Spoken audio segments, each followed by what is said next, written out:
Hello, everybody. Oh, man. Kind of a wreck right now.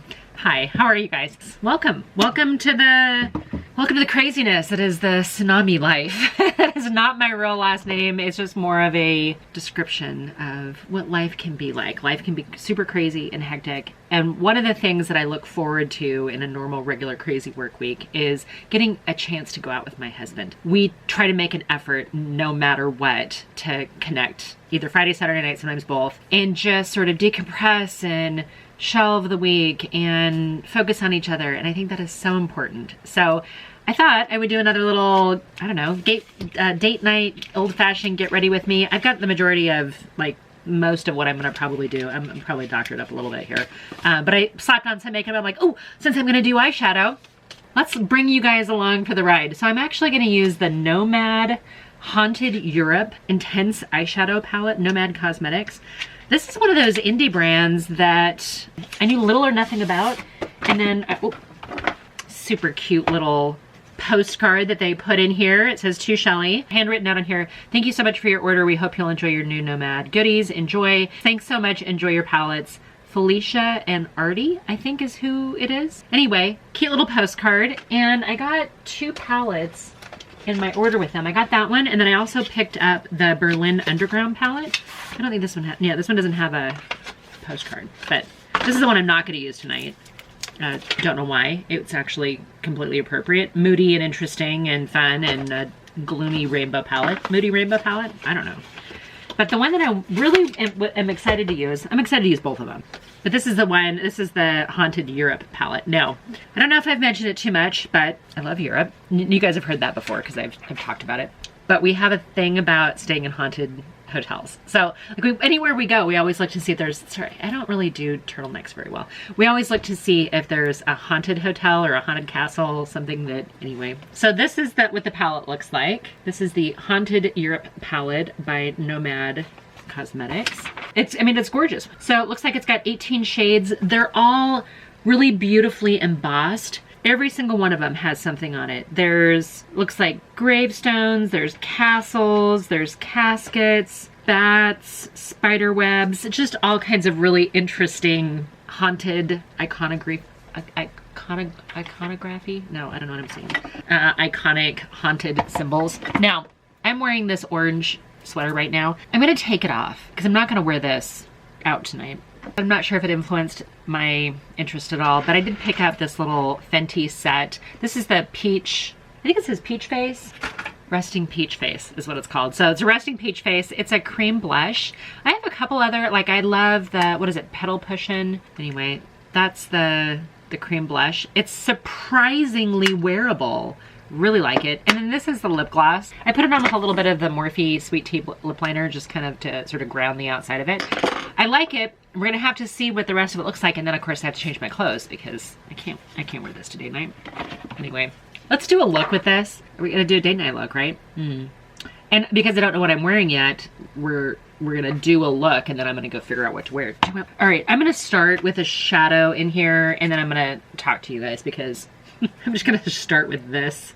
This looks pretty dark, but this is, I'm gonna try to hopefully, I've never swatched this, I've never used it before. I do have the Drug Cosmetics Clean Canvas Eye Base on my eyes, and I just wanna see how pigmented this is.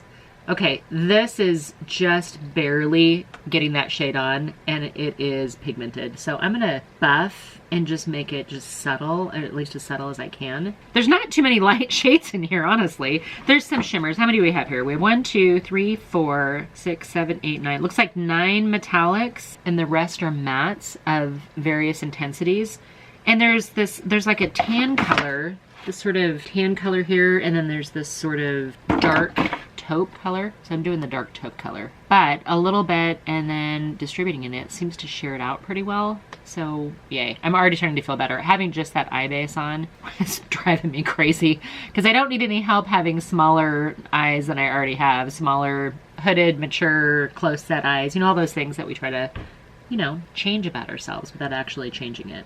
Without like permanent changing. Power of makeup. Okay, so speaking of power of makeup, so the couple that we're getting ready to go meet, we're just gonna have a cocktail with them, and then I think my husband and I are gonna go out to dinner, and they've got some other plan. It's I'm currently filming this during holiday season. This will probably go up maybe in January. So yeah, so the couple we're meeting, absolutely love them. They're actually really, really cool people. She doesn't wear any makeup. Like, I've never seen her with makeup on. When that happens, that just makes my makeup look all the more extravagant, excessive, because she's not wearing any makeup. They probably don't care, but for me, I'm starting to feel a little self-conscious. Did you guys have that feeling at all? I mean, I love makeup, but sometimes you just notice when you're overdressed or you're overdone or you're whatever. Do I want to do purples? Now that I've gotten out of the way, let's go ahead and over-abuse eyeshadow, shall we? I'm going to use this purple shade right here. That's going to end up going kind of into my crease a little bit. I've got a little bit bigger brush than I need to. A little bit of kick up on this palette. It does have a mirror in it. Does it say where it's made? It says distributed by Nomad Cosmetics, Dallas, Texas, 12 months. It's got a bunny on it. Inspired by the dark fairy tales of Europe, manufactured Nomad Labs, China. Okay, so we're doing this purple a little bit higher than where I want my, or where I would have my crease, just because I want to give my eyes some depth. Oh, that already feels so much better than it did when I first sat down and started filming. Crazy how a couple little strokes of eyeshadow and all of a sudden, you know, you have features again. So we're making these, and she's significantly smaller than me, which makes me feel that much larger. She doesn't wear any makeup and she's younger than... I'm jealous, I guess. I don't know. She's so nice. I just don't know if they look at me and go... I don't know. They probably don't even think of anything of it. Oh, really? I don't know why I'm babbling about it. I'm not usually insecure about it, but the more we hang out with them. Okay, I'm gonna take this... you know what? I'm on a smaller brush. And that's what I'm going to use out here. Okay, so this is my first time using Nomad Cosmetics, and so far, I like it. No skipping that I'm seeing so far. Again, that eye base probably makes a huge difference too. Better quality eyeshadow primers help a lot, I think. So I'm not getting any patchiness. The colors are both easy to sheer out and easy to build, what I'm seeing so far, which is important to me. I say that with certain things like they are or they aren't, but for me, it's actually important because I don't always necessarily just use a pastel as a transition shade or all over my lid. Sometimes I take out a darker, richer shade and really try to sheer it out. And if they don't sheer out very well, then I get a little frustrated. But this seems to be building up and blending into each other. And I don't wear navy eyeshadow or even really purple all that much. Honestly, I really wear a lot of neutral, either warm neutrals or cool neutrals. I wear a lot of brown eyeshadow, and sometimes I'll throw in a pop of something.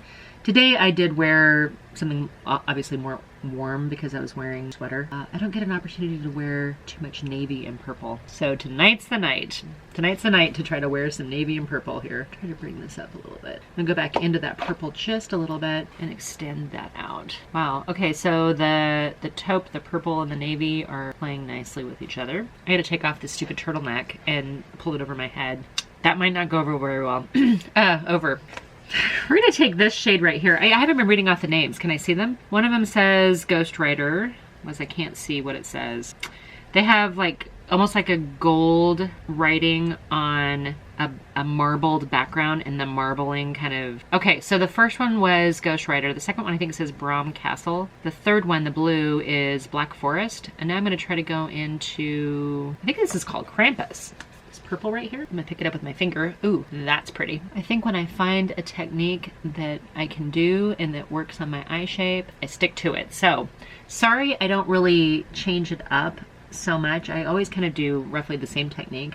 I did start changing up the order of some things. I didn't tonight because, you know, I started doing things by muscle memory, but wait, did I lose focus? But sometimes I'll change up the order that I put things in. But if it's flattering on your eye shape, why would you do something different? I mean, it's important to try things, don't get me wrong. I think it's important to try new techniques just to make sure you're not missing something. We get stuck in our ruts, I get it. Once you find something that's flattering on you that works, why would you change it? Okay, I'm gonna go into this kind of grayish purple shade right next to it, this time on a brush. This one is called Big Bad Wolf? Gray Wolf, I guess. Yeah, I like that. I might have to put on a little bit more of that other purple. I feel like I kind of lost it a little bit. You guys have to tell me, do you know anything about Nomad Cosmetics? Do you like them? I've only seen a couple people even review them, which is kind of what got me even more interested. It was like, oh, wow. Cute indie brand. Love the artwork. I mean, this is actually really fun because it's one of those I don't know if it'll show. Yeah, so you can see scary and then normal. I don't know. Kind of reminds me of Haunted Mansion, Disney. Okay, that silvery bluish color's pretty. It's a little much. I'm gonna go back over the top of the center of my lid with the Krampus purple color with my finger, and we're just gonna kind of blend and smudge those shimmers together. Grayish blue shimmer and everything else. Now, this has the ability to look really, really muddy. I'm discovering this can look slightly muddy. I don't know, is this looking muddy to you guys, or is this blending okay? It's a little bold. It's a little, I don't want it to be too severe. Okay, I think maybe that gray is just a little too dark. So I'm gonna go into this light champagne color in here called, I can't see what this is. It might be that it's in a foreign language, but it's kind of like this champagne-y color. I want to just kind of brighten this up just a little bit because it was feeling a little dark. In fact, I might even take it up to my little, what does Ally Glines call this here? Scoopity boop. In fact, I might take that just a touch right. Little eye lift. I think you have to be really careful about doing almost like a blue or a gray look and then putting silver eyeshadow up there, because I think you can look really dynasty dated real quick if you're not careful. We need a liquid liner. Hey, I have I'm like surprised. I have a black liquid liner. So if we're going in, we might as well just go all in, right? I tend not to wear too many black liquid liners because I think it's real easy to look real severe. But sometimes you need it. Sometimes you need the drama. This one's actually really nice. This is from NYX, and this was part of their Money Heist collection. I think I did a review on it, like road transfer. I did a review on it in December. I think it was close to, if not New Year's Eve, makeup look with the Money Heist palette. And I normally don't do a good job with my eyeliner, but I feel like that was actually pretty good. And I am not even using a mirror. Like, I'm using a mirror, but I'm not using like a magnifying mirror. Okay, we need to clean up underneath my eyes a little bit. They're a little dark, aren't they? Just a little bit. And I'm gonna bring in a different setting powder. I didn't have very much fallout at all on this, so that's something definitely to keep in mind. Okay, I'm gonna take a little brush here, go back into that dark blue. We're gonna connect that, smoke things out a little bit. What's smudged? I don't want harsh. Perfect. Kind of contradicts what I was saying earlier about not getting not unwanted attention, but attention for wearing too much makeup. So I'm just going to embrace it. I don't know that it's too much. It's just definitely dark. You wear certain smoky colors and all of a sudden it's like, bam, you wear a ton of makeup. Okay. So now I have a dilemma. Normally I would have said, oh, I want to use that purple again. However, I think when you get purple close to your eyes, it can end up looking like your eyes are bloodshot, and that's not good. So I'm actually going to take the soft purple color that I use. This is the second shade that I use kind of in my crease. A little bit of kick up. And I'm just going to dust it right under here to connect the two so it's lighter, but it also looks intentional because I'm doing it so it's intentional, right? I don't really do tutorials. I'm not a makeup artist, if you guys hadn't noticed that. I don't really call them tutorials. I'm not a professional makeup artist, not a professional YouTuber either. Okay, that's fun. You know what? I think because my eyes are so hooded anyway, you don't necessarily see it until you blink, and then it's like, wow, smoke blown up all over it. Not like smoke on the water. Do you live your life in song titles or lyrics? Probably not. I'm probably the only one that does that. I'm gonna throw on some mascara real quick. Be right back. It's always interesting how much a little mascara makes. Oh, I've got a flash here. Got a bright reflection. The eyeshadow's fun. I'm excited to play with some of the other colors in here. There are some really, really beautiful colors in here. There's like 3 greens. That's really pretty, almost like an acid green. Then there's this kind of like mid-tone. Oh wow, that's really pretty. These look like they need a little oomph to them though. Maybe these might go on better with either a damp brush. It's washing out. There we go. It's kind of washing out in the camera a little bit. Oh wow. Yeah, see, I love a monochromatic look, and that gives me life right there. That's super pretty. So I've got the, you know, kind of the blues and purples on today. There's also a couple, I feel like every palette has gold these days, right? One of them looks like a, so, I mean, there's these 2 gold in here. This one seems a little bit more yellow. This one seems a little bit more copper. So let's see what it looks like when we actually swatch them. This is the formula is super creamy, in case that was interesting to you guys at all. That's the coppery color. I don't know if I can, my camera's doing weird things. And then this is the one that seems like it's a little bit more gold. Oh yeah, I see that. I mean, it's a subtle difference. There you go. It's a subtle difference between those 2 golds, but a difference nonetheless. And then you got some mattes, kind of go with that whole orangey worm family. This color down here is really pretty. This is unusual. This is like a gray. Put this up here next to the golds. That gray, this one right here is really pretty too. That's the one I just tried. That would be just great all over the lid with maybe, I don't know, maybe one of the browns to kind of smoke out the crease a little bit, transition up. Yeah, I could see doing that. So is this a palette that I can get multiple looks out and that would fit my lifestyle? If you want me to come back and do 3 different looks, not this one, but if you want me to come back and do 3 different looks of this palette, I'd be happy to. Just leave me a comment down below. But I can tell you that these 2 shades right here, if all you're doing is going over, you know, your lid with a single matte for work, you've got that right here. You've got a highlighter, like an inner corner highlight shade, I think in this one. Maybe a little, no, I think this is good. Yeah, you got an inner corner highlight with that. You've got several dark shades. I think these 2 are the ones that I would use to give my eye some contour and shape. I just dug my fingernail in that. The shadows that I've pressed my finger into, I've already lost the design on them, so just, I guess, have that in mind. So I'm gonna go finish up my makeup and change my clothes. I think I need cheekbones, don't I? I feel like I need a little facelift here, little cheekbones. It might be too much. I wanna look like Morticia Adams. Just taking a little bronzer here. Fenty cream blush. They do cream blushes very well. If you're a cream blush lover and have not tried it, you should. I don't have quite the problem I do with some lifting my my foundation or my base products at all. So that's very much appreciated. I need some color in my life is what I need to do. I need to go to Mexico. A little bit of cheekbones again. I'm gonna go change my clothes and wish you guys a fantastic evening. I hope you guys are able to do something fun and have a good time with friends or loved ones or make good choices. I hope you guys are doing really well, and until my next video, bye for now.